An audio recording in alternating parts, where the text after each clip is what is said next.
Hello everyone, welcome back to part 2 of our E-Deck Top 10 series. I'm Lumen, this is Riley, also known as Graey. Hello again. Yep, I guess I'll ask you how you're doing. Doing pretty good. Same Love as talking last about week. Agricola. Same as last week. Yeah. Yeah, so you should have caught our occupations 10 through 6 with honorable mentions for the new E-Deck for Rise Edition. If you haven't, click on the link in the description, I guess. I'd better remember to do that. And yeah, without further ado, let's get into occupation number 5. Yeah, this is a card that if you first look at it, you might not realize how powerful it is. I'm sure this card is going to be very underrated. You're going to see it way later than you should in a lot of drafts. And I'm sure a lot of you people watching this video right now are going to be very confused. You might even argue with us in the comments saying that card is not as good as you guys think it is. Which you're welcome to do, by the way.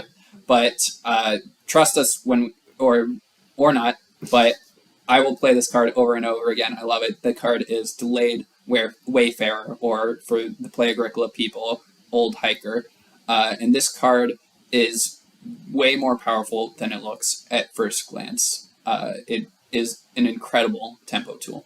Yeah, I mean, just if you're thinking about, oh, I'm getting one resource and a late action in a round, why is this good at all? It's because this breaks your understanding of an occupation. Because occupations always cost a food and an action, right? This one costs a food. That's it. Yeah. You literally get a free resource for your game because of something you drafted, not because of an action you took in the game. And as Riley's saying, the tempo you get and the flexibility you get from choosing that resource can help you at so many points in the game, especially early when one extra resource can make such a big difference. Yeah. So do you want to give a couple examples? Yeah, of course. If you immediately think there's some examples that pop into the mind, a lot of the time you'll need one more reed or sometimes even one more wood for that room build that you really want. Or you'll want one more stone to snipe the well from somebody else that is competing for it. But in play, it turns out there's a lot more situations that are even not necessarily better than that, but situations where that resource is really crucial. Higher leverage. Yeah, and you really need that resource. So a lot of the times if you have some important miner or you really need that hearth, even taking one clay can be very incredible if it's clay you really, really need. And so there's tons of situations where this card just fills the gap, and the fact that you get to choose when to play this and what resource to take means, especially if you're a strong player, this card is a very solid way to fill any weakness in your game and make sure you're doing the best thing that you can be, which is extremely powerful. Yeah. And as Riley's saying, like, it's going to get drafted later in drafts than it should. You're going to pass it to us and we'll beat you with it. Yeah. So don't make that mistake.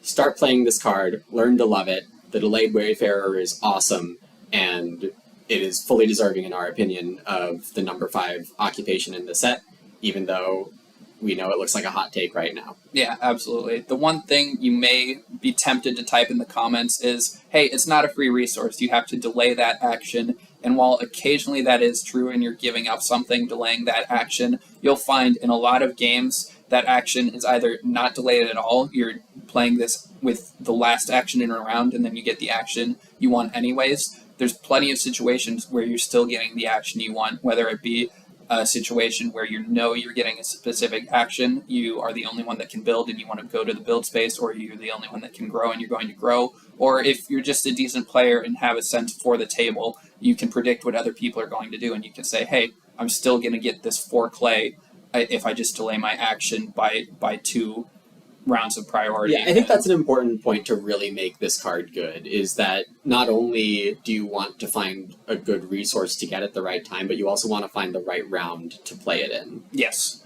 When we say it's a free resource, you do have to put in a little bit of effort in order to make sure that you're getting that free aspect. But as long as you put in that little bit of thought, it really can be just a free resource. It's not a round 1 card. Yeah. Don't get too happy with the Delayed Wayfarer, but definitely be on the lookout. Take it highly, even though I'm sure a lot of you won't. Just when you see this card, think in your mind, take it highly, take it even higher than you thought you would. Right. I guess the other way to look about it is like how many times are you awkwardly one resource off for an important thing in the mid game normally, and this fixes it. Yeah, it just solves so many problems. Some problems that could, in other situations when you don't have this card, be game losing, and it's just no longer a problem. Yep. So that's the delayed wayfarer. We've praised it enough. We can move on. Draft it. We move on to occupation number 4 on our list: animal husbandry worker. So, animal husbandry worker is a 4 wood ock, except it's kind of not like the other 4 wood ocks. Yeah, just a bit different. Yeah. Not only do you get a wood bonus, but you get an action, and it's a good action. It's a fences action. Typically, you would see this card played early, a lot of times similar to how you might play Established Person, I think. Yeah. In terms of, you can get early fences, and you're doing it not necessarily with the idea of, oh, I have a free mini pasture. Not that that's bad at all. But you can also be doing it as part of a larger, I'll build a room way later and get a lot of farming done now. There are some really nasty combos with it. I think I've already heard friends talk about playing it with Haydryer really early. Yeah, obviously, you can add it to the pile of cards that are insane with Collector, the ever-growing pile. Yep. And in general, 4 wood ocks are solid. Cards that give you fence actions are also very solid. Do you want both of them in the same card? Yeah, here's kind of like field fences as an ock in some ways, in terms of reward. We talked with Delayed Wayfarer about how powerful that free resource was when you didn't really have to spend an action. With Animal Husbandry Worker, if you are already planning on fencing early, this ends up being 4 free resources. You get 4 wood, which is absolutely incredible. In strategies where you were planning to fence early, Animal Husbandry Worker is the premier card, the card you're going to be praying you get past, the card you're going to want to be on the lookout for in the draft, and it really, really excels in those situations. But the thing to keep in mind is, even if you're not in those situations where you're like, oh, I'm definitely going to fence early this game, this card is still a 4 wood card, and 4 wood cards are good. Fencing early, a lot of the time, can be good, even if you weren't planning on. You can get a mini pasture, you can get those breeding animals, and it's a relatively low cost because it gives you the wood back. So it saves a lot of tempo. Yeah, absolutely. I guess one note is that, at least in Play Agricola, it was almost always the case that people would build 5 small pastures to win this. Yes. So if you want the 2 extra point bonus, you should probably plan on building 5 small pastures. Yeah. Even if you ended up taking another card and you passed this, it can make sense to still fence 5 tight, similar to how you would with Full Farmer, just to get those 2 points. Because you may think, oh, I don't necessarily want to do that. It'll make my farm look awkward. But if you compare it to the standard fencing 15 6 spaces, you're losing 1 point in fence spaces, and you're gaining 2 points. So it's generally worth it. It's not an extra. Yeah. And then sometimes you can even fill that empty space with a plow, and that's 2 points. So that's generally what you're going to want to be doing with this card. Yeah, and as I try to make my computer's fan go lower, do you want to talk about the other trap with Animal Husbandry Worker? Yeah, so this one you see left often because Animal Husbandry Worker is such a powerful card that people often just slam it in the first 2 stages. But some people may keep this card, they ended up not playing it for whatever reason, and they think, oh, I have an out, I can never get fence blocked, and that's awesome. Or maybe, oh, I want to let other people fence, and then I'll save this card to make sure I'm the only one that can get those 2 bonus points. But no, do not do that. If you read this card closely, it's not that if you don't play it with 3 rounds remaining, you don't get any wood. The punishment is much harsher than that. If you do not play this with 3 rounds left, you will not get a fence action at all. So if you're banking on that fence action in the later rounds, it won't happen. So again, generally you're going to want to play Animal Husbandry Worker early on because it's such a powerful card, but don't rely on it late because it'll go very badly for your game. Yeah, I definitely made that mistake once in my Play Agricola life and never again. Oh yeah, it's memorable. Yep. Yeah, we love Animal Husbandry Worker. I think this one's a lot more obvious than Delayed Wayfarer in why you should like it. Yeah. So yeah, have fun with it. It's a very fun card to play. Yeah, absolutely. It's one of those cards that's always going to be solid, and in some games, it completely makes your game, and it's just absurd. Yeah. Moving on to occupation number 3 in our list, it is the Huer. The Huer has some really bonkers potential in the 4-player game. In 4-player games, we often see clay go unclaimed for rounds at a time, and if you have Huer in one of these games, you might get a stone and a food in multiple consecutive rounds in the mid-game, and just obviously stone is point ceiling in a lot of ways, and it can be game-winning when that happens. Yeah, I'm sure we've all been in those games where we see 5 and 6 clay, then 6 and 8 clay, sometimes even 7 and 10 clay, where just nobody wants clay. And there have definitely been games where I've played Huer, and it's 6 or 7 stone. Sometimes, especially at tables with stronger players, people will space out their actions or prioritizing clay to make sure that this card doesn't trigger as much. Sometimes they'll take clay one round, and then some other player will make sure to take it the next round. And you might, as the Huer player, get very upset and be like, this card sucks. But you need to slow down, because on top of the players taking inefficient actions to stop you, if you really stop and think about it, you'll see in most of those games, you're still getting something like 3 stone and 3 food from Huer. And 3 stone and 3 food for an Ock is a completely reasonable rate. You'd be happy playing that card, even if I told you in advance, hey, this is going to be 3 stone and 3 food. And so even in those like games where it feels like everything's going wrong and Huer is a total disaster, it's still a solid card, and it's another one of these cards that has a pretty high floor. Yeah, high floor, and the thing about Huer that really makes it number 3 is the insane ceiling that you can get in some games. Yeah, do not be surprised if you take this card and then get 5 plus stone and 5 plus food, because especially if you're in arena and some of the players are weaker, you'll see plenty of times where this card just goes crazy. Yeah. I don't know how much more there is to say about it. I mean, I think it's kind of cool that Agricola has the moments where you can just implicitly, with your opponent, say, let's police the Huer a little, without even having to type anything. Yeah, for sure. It's one of those cards that I mean, a lot of cards in Agricola, or situations in Agricola, people just hate seeing their opponents having fun and having the card do great things. So people like just shutting their opponents down, and so it kind of creates a bit of teamwork among your opponents. But again, it's just such a powerful card. And stone is a bit less valuable in Revised than in original Agricola, which lowers this card's power a little bit. But this was one of the premier cards in original Agricola, and then obviously clay is sometimes a bit more free in Revised too. You see those ridiculous clay piles, and that bumps the card back up a little bit too. So definitely a very solid card that you're rarely going to be sad to take. Yep.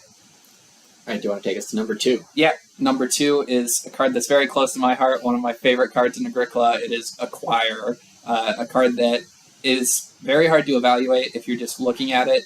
The first thing to note, if you're not seeing it, is that good is not building resource. So you're not paying 2 food for building resources. You are paying 2 food for, most often, cows. And so this card, in a lot of situations in the early game, as long as you get that hearth, which is with Acquire, you're definitely going to want to prioritize that hearth usually. This card is 2 free food every round.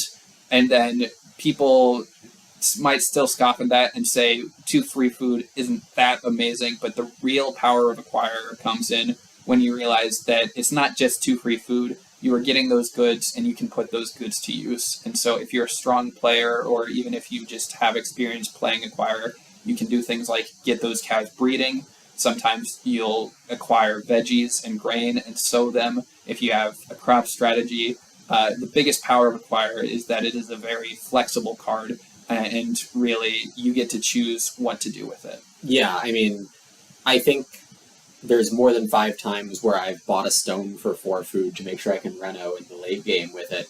And, like, 4 food for anything, isn't a great deal, but sometimes you just need something. But the great thing about Acquire is that in the early game, it already gave you so much food to play around with and just keep on using its ability. Yeah, it's a powerful food engine that also gives you something to do with that food, which is obviously, it synergizes with itself. And then once again, bringing everything back to the dream card, Delayed Wayfarer. There's plenty of situations where you just need that one resource. I've seen situations where people rely on me not building for their next growth, and they're like, oh, I'm just going to be able to build next round, and then all of a sudden I acquire a reed and I get to jump them in the growth queue. Or other situations, again, you can snipe the well. Even if 2 food for a building resource seems a bit inefficient, when it's that one building resource you really need, it's pretty incredible. And then if it's not a situation where it's good, you just buy another cow. Yeah. So Acquire is an amazing card for its flexibility. It synergizes with itself, and it really also just has very, very high power level, because the worst case scenario of 2 food around for like 6 rounds, it's still a solid card. Then when you grow, it's 1 food around for a couple more rounds. It's very hard for Acquire to go wrong, as long as you get that hearth. Right. Make sure to get that hearth. Yeah, I mean, there are other ways to use this too. Like if you have a schnapps distiller later in the draft, yeah, you can be buying a veggie every harvest and net 3 food per harvest, and then use that extra food to buy like miscellaneous goods. Yep.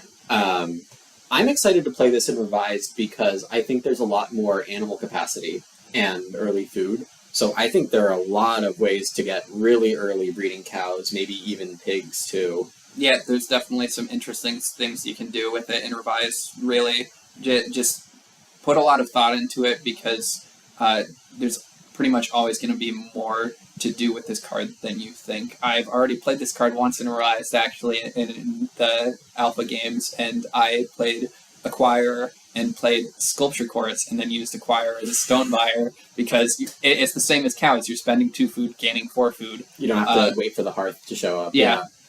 So there's so many things you can do with this card, and it's a very fun card to play around. And it's really a card that lets you put your agricola brain to work, because you got to do a lot of planning. Think about when you want to grow, when you want to put those goods to use by fencing or sowing. And so it gives you tons of options and really rewards you for playing well, and it can punish you for playing poorly. Yeah. I actually want you to talk about this very specific situation with Acquirer, which I think you do very well, and you've taught some of our group to do really well, is what do you do when you have Acquirer and Major flips round 1? Yeah, so and does it matter what seat you're in? Yeah, so the thing about Acquire, as we've talked about, is there's tons of games where you really just need that hearth for Acquire to fire on all cylinders. So something I've done tons in the past on Play Agricola is if Major Minor flips round 1, it might seem strange, but just take that 2 clay and go to the Major Minor space and build the fireplace. In round 2, you're going to be able to play Acquire a lot of the time, and then upgrade to Hearth, and you're off to the races. Some people will say you should do that even from seat 1 when you can play Acquire and wheel 2 clay. I think most of the time you're going to be safe from the first seat to wheel 2 clay, but in pretty much any seat other than the first seat, if Major Minor flips 1, I'm generally going to want to build that fireplace when Major Minor flips. And then, obviously, any card that allows you to get the hearth without Major Minor, like Clay, is it Clay? No, not Clay Warden. Hollow Warden. Hollow Warden is the fireplace one, and then... Or cards like Sculpture Course that will give you something to do if you can't get that hearth. You're going to want to prioritize those cards, because that's one problem with Acquire that you will run into, is if Major Minor flips in round 4, it can become a lot weaker. It's still a good card, but it's not really the heights of what Acquire can be. So any card that lets you mitigate that, it is going to be very powerful. Yeah. We like Acquire a lot. I think for me it's partially also because I like staying on small houses. Yeah, through. I do as well. And so if you're somebody that builds very aggressively, grows very aggressively, and often goes to 5, it's going to be a bit of a weaker card, but I would you just encourage have to you learn to play differently. Yeah, I would encourage you to open up your strategies that you use and try some new things, because some of these cards are extremely powerful. So learning to play in a new way will be very rewarded. And that brings us to number 1, which is Shed Builder, or as in Old Agricola it was called Silo Builder. This card is at number 1. In addition to it just being a very high power card, it's here because it is very hard for this card to go wrong. Most of the times you take this card, it's going to be incredible for you. 2 grain and 2 veggies for no cost is it's amazing. It's hard to understate. Like most cards that give you 2 grain and 2 veggies have a very high cost if you think about Seed Trader, or even something like Winter Caretaker. You're paying a lot for those resources, and some of those cards are still perfectly playable. Right. And so the fact that you can just get those for no cost at all, a lot of the time you can get them relatively early if you're taking wood aggressively. This card just opens up so many crop strategies, and worst case scenario, you just play this card and build stables in stage 5, stage 4, and it just secures you all those crop points, even if you don't put those crops to use for feeding or any other strategy. Right. Yeah.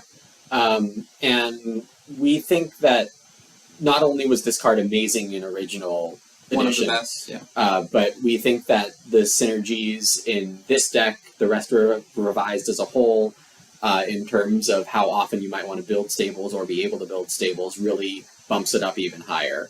And I don't know, I don't think I would have guessed that we would have ended up with Shed Builder at number 1, but talking about it more together, I think I'm happy with this ranking. Yeah, definitely. I mean, if you were putting me in a draft, I would take Acquire over Shed Builder because I find it more fun, and I find it a more interesting card to play.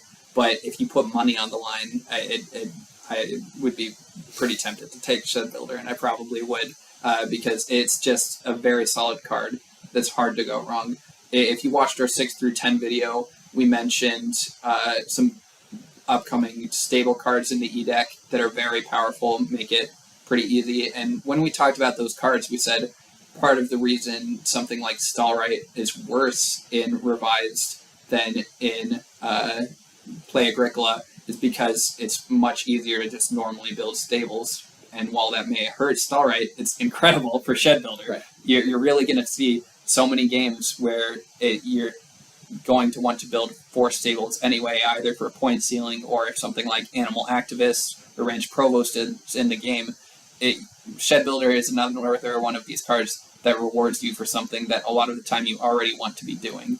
And you'll see that a lot in Agricola, is those are the cards that are really powerful because they don't have a lot of cost and they have a lot of upside. Yep. So thanks for watching this video. It was a lot of fun to bring y'all what we think are the top 10, I guess 12 occupations in the new E-deck.